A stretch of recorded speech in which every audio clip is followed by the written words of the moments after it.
hand it over to you, mate. That's nice to see you. Thanks as always for your time, much appreciated. Start with sort of fitness if we can. Your ASEC, what can you tell us update is from Saturday?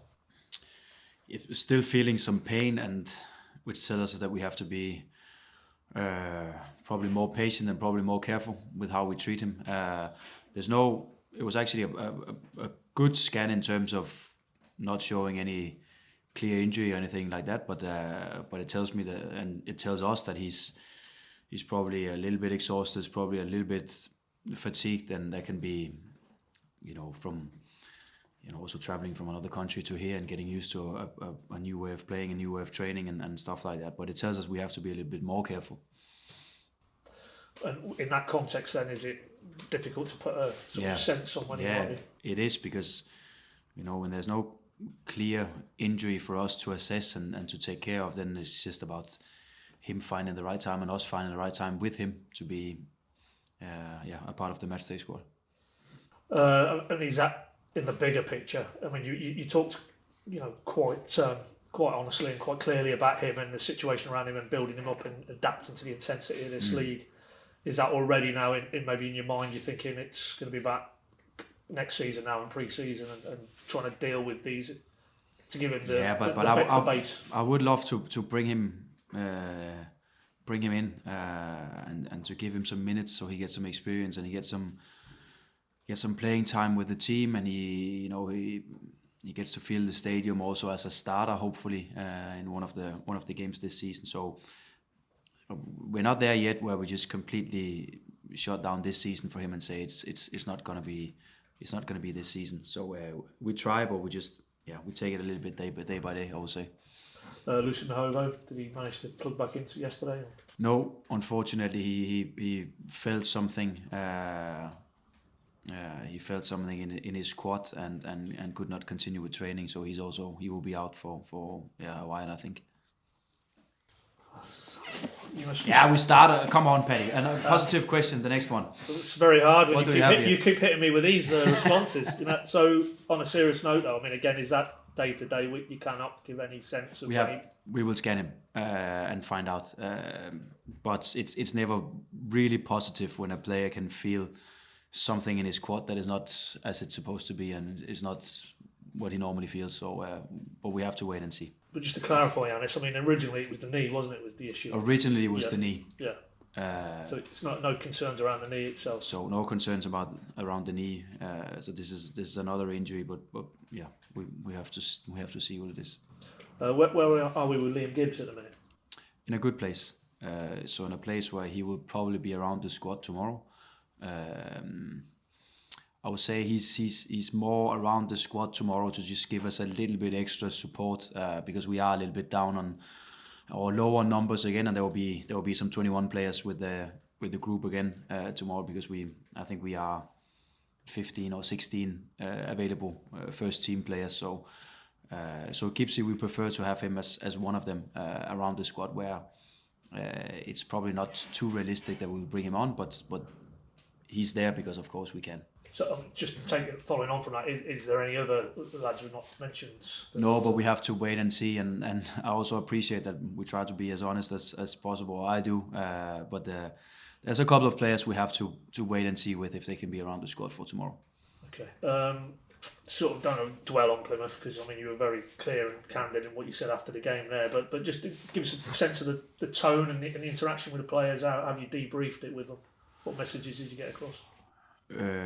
Different ways. I think after the game, I normally not say too much, especially it's actually both when we win or lose because the focus is, on something else, and players they focus on the performance and their own individual performance, and especially when you lose a game, it's probably not the moment to dig into details. So we did that the day after. And go through some things, especially around the 2 goals that we conceded, because I was not satisfied with it, and watching it back, I was even less satisfied with the situations. And the only thing we can do, and I know some will say, but then get it fixed, and when we do everything we can to fix it, because it's a lot of the same situations we concede goals from, but it's also probably the most difficult ones to train because what is it exactly? What is it the exact moment where we don't do the things right? Is it the moment where we give the throw in away? Is it the moment where we give the second throw in away? Is it the moment where we don't clear the ball well enough in the box the first time or the second time? Is the moment where we don't push up the line well enough, don't cover the space in between us well enough? There's many moments of that, but it also goes fast, and I appreciate that it's not the most easy situation to defend, but it's not our strength at the moment to defend situations like that. I mean, you touched on there, and also after the game, that you look at it, you've got 2 of the top 3 goal scorers in the division. So parking, obviously what happens to those players maybe moving into the summer, but when you strip away the injuries, the suspensions, the things that are in your control, is that there now moving forward your key challenge? It's retaining the control of the ball at the style you want to play, the creation, chance-wise, but marrying what you're not maybe doing enough out of possession. Yeah, I think there's... I also try to be careful here, Paddy, in what I say, because sometimes it can sound like, I blame others in the... can be coaching staff or players or whatever when I say that's... set pieces has been a theme for us this season. So I try to make it sound like, because that's really 100% the way that we work, that it's not based on one single coach to solve that problem. It's all of us, and it's 100% also the players. So I think there's 2 key things for us, and I don't think we've been good enough on set pieces. I think, for example, in a game like Plymouth, where we are on top straight after our goal in the start of second half, we have a couple of corner kicks, we have some free kick situations, and we need some output in those moments. And we've scored, I know more than 60 goals this season, but only 3 of them have come from corner kicks. That it should be closer to 20 when we are so far in the season as we are. And that's a moment for us where we have to improve and be better, also defensively. But that's not down to Nick. It's all of us, because we win together and we lose together, and all the situations in the game is also us together. And then the defensive line, we also have to look at, because it's not been good enough, and we have conceded too many goals for us to be competitive where we want to be competitive in the league, and that's definitely something we have to improve. Because of that, you can understand that, on a day-to-day basis, what you're doing here, the things you're trying to put in place, you and your coaching staff and the players. But it's that shop window, isn't it? It's a Tuesday, it's a Saturday. That's what the fan base come and see, and they see that 90 minutes. And rightly or wrongly, a lot of it is results-driven in terms of how they take their measure of how successful or not this is happening. So can you understand why there is that? I mean, you were obviously frustrated yourself after the game Saturday, but can you understand, maybe it's hard to put a figure on how much of the fan base, but there is a frustration there, that they look at the results maybe and certain elements of the performances, and they feel that maybe at this stage of the season, as you do, to be fair, we probably should be a bit better. Yeah. Are you up for a quiz, Paddy? Say again? A little game here. Are you up for a game? Say again? Are you up for a game here? A game of? I give you this one. If I could say to you that we will win the championship in 3 seasons' time. You're offering me that. But up until that, it could be a little bit up and down. Will you take it? Would I take it? Yeah. Yeah, well, I mean, nobody cares but yeah, I'd imagine most Norwich fans would take that, yeah. Absolutely. Because sometimes when you change a lot, and we have made a lot of changes, and there's been a lot of changes to both the culture and the environment, and still players, and I appreciate that also, again, some of the players, they also find themselves in a position where it's a completely new coaching staff, it's a completely new way of playing football. They have to find their own way in that. Can they succeed in that, or can't they? Which is some of the questions that we have to get answers from.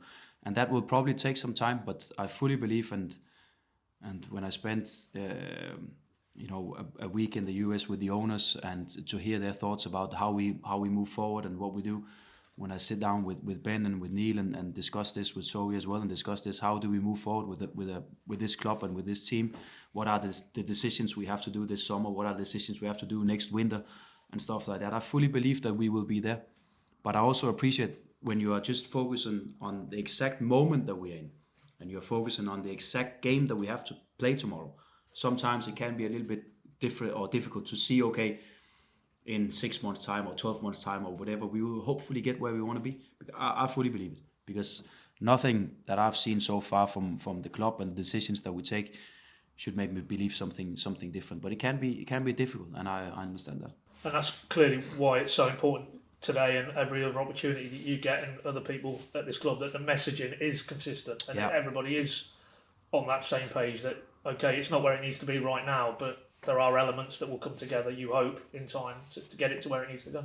Yeah, 100%. And that's why, I always try to tell the story as honest as possible. I always try to appreciate all the fans that travel with the team and support the team, because they are a big part of it, and we will do everything we can to acknowledge them as well, especially when we, hopefully soon we'll succeed even more. I mean, within that context, that sort of evolutionary journey that you're on now, I mean, you didn't need to state it, but it's very difficult to see a scenario now where the playoffs are a viable option this season. But does that almost on a different level free you up a little bit to maybe experiment a little bit? I know you asked about playing lots of young players down the stretch. A week or two back, you said, well, no, we still need to be putting the best team out there to win games. But in this context now, would it give you a chance to maybe give a few more minutes to some Yeah, I think it was something we could consider if our situation with players available was a little bit different. I think, like I mentioned in the start of our talk today, I think we're down to 15, probably 16 available first team players. And when you're that low on numbers, then there's really no time for making too many adjustments. You have to purely just select the players that are ready and that are fit for the game tomorrow. Also considering that we play again Friday night and we just played a game Saturday. So there will also be players, no matter how they perform tomorrow, that we probably have to take off at some point in the game, because we need to focus on the next one on Friday.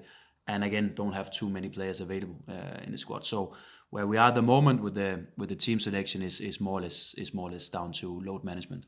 Talking of young players, I asked you about him after the game. Jacob Wright came on and showed what he's about, and you acknowledge that fact as well. And he did the post-match media and was asked about the situation maybe moving into the summer. He said he 100% wants to be here, loving here, loving what he's doing.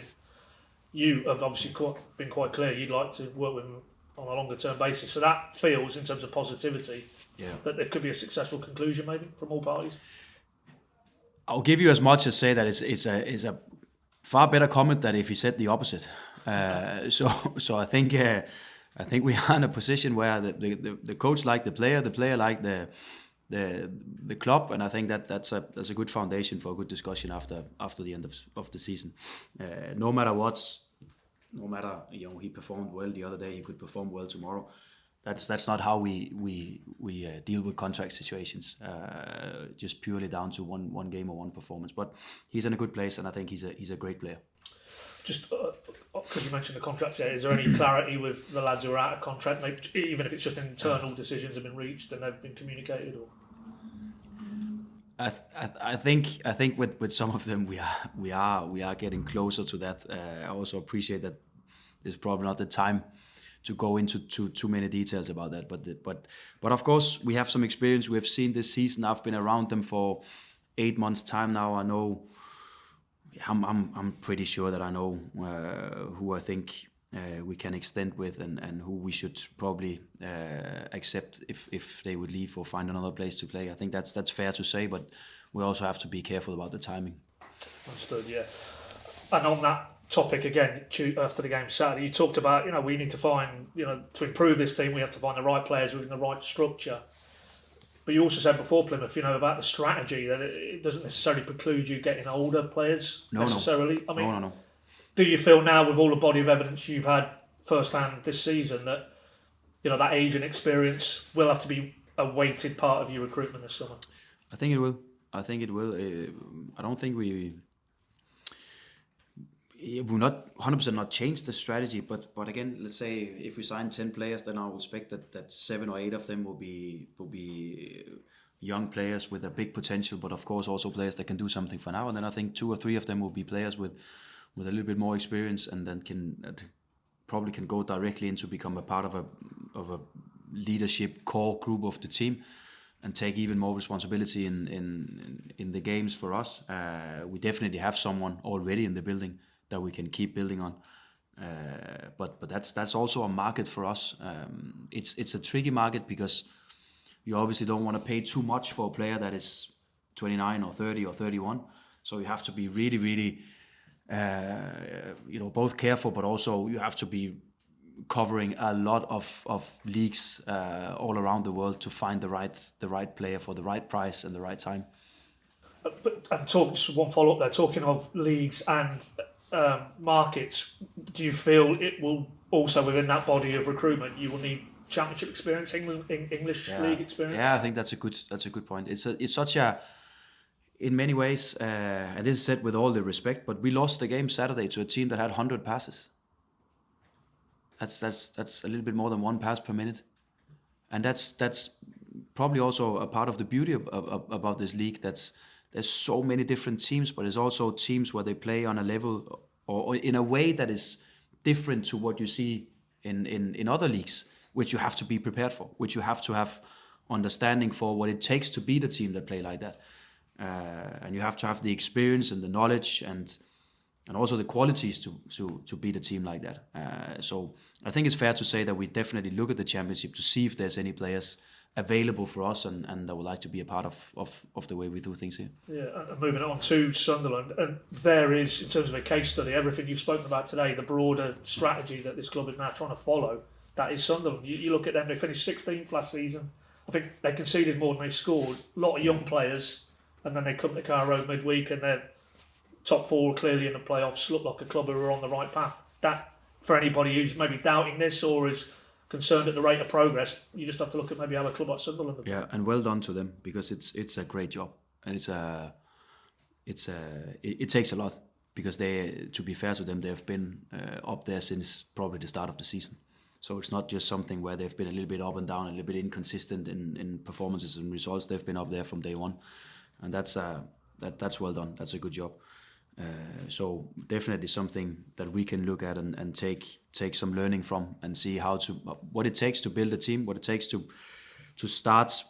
I'll not say start all over, but start in another way, in a new direction, and the time it takes and the patience it takes, and then suddenly then the good performances are there. Then you see that everything looks like it's just clicking at the right time, the right moment.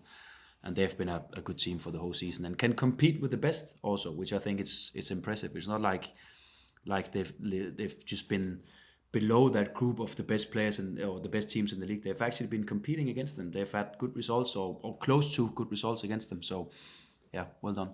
But that said, I mean, you go back to that game just before Christmas and you were more than a match for them that day. And again, fine margins, you just fall the wrong side of it. So in terms of the actual game tomorrow night, drawing on what happened up there, you can take a lot of confidence from that. Yeah, we can. I think we did well, and I think it was a game without too many chances, to be fair, and we also didn't create too much, but we scored a good goal from a corner kick, which we hope that we can replicate again tomorrow. But unfortunately, also conceded from 2 situations with free kicks where we had to do better. One of them straight after the red card for Jose, which of course changed the game. But even then, the minutes after that and at the end of the game, it was us chasing and we actually created some good chances and had that Ashley Barnes chance at the end of the game. So I think there was many positives. Of course, the result was not positive, but there was many positives in the game that we try to bring forward for tomorrow. I've just because obviously coming off the back of that game, subsequently there was the incident around Borja from that game.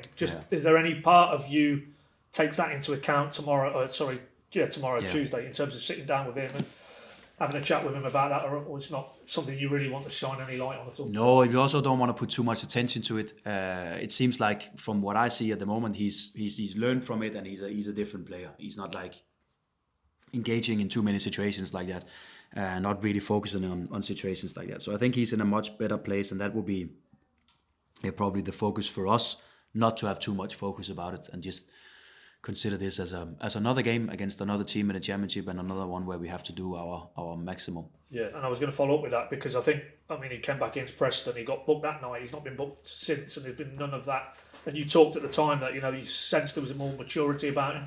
He'd understood maybe that he had to change and adapt a little bit of character. Yeah, actually, because I think in moments, I think he's I'll definitely not say that he's protected. I think actually there's been many fouls on him and many situations on him where probably the younger Borja and I'm saying younger, like early in this season, would have reacted differently.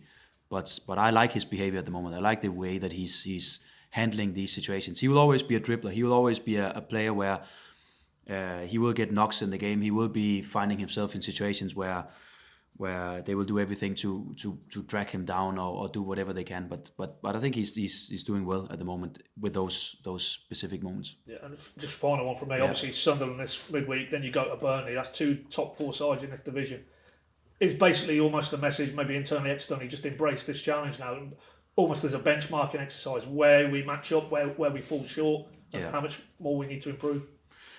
Yeah, because nothing tells me that we cannot go and compete against those teams. It will be an even game tomorrow, and Sunderland will probably also be on top in some of the moments tomorrow, but we will hopefully also be on top in some of the moments, and then it will probably be decided by who takes better care of their chances and who defends the best way. But it's an even game. 2 good teams, in my opinion. They have done better result-wise than us this season, and fair play to that. But nothing tells me that we cannot go and make a good performance and take a win. And the same when we focus on the game that we're going to play Friday night, and we will do it again in our own way, with our way of approaching the games, with our way of trying to create as many chances as possible and hopefully score as many goals as possible. That's the main approach for us, and the way that we go out there and present ourselves. Thanks, Johannes. Best of luck. Thank you. Thank you. Thanks, Paddy.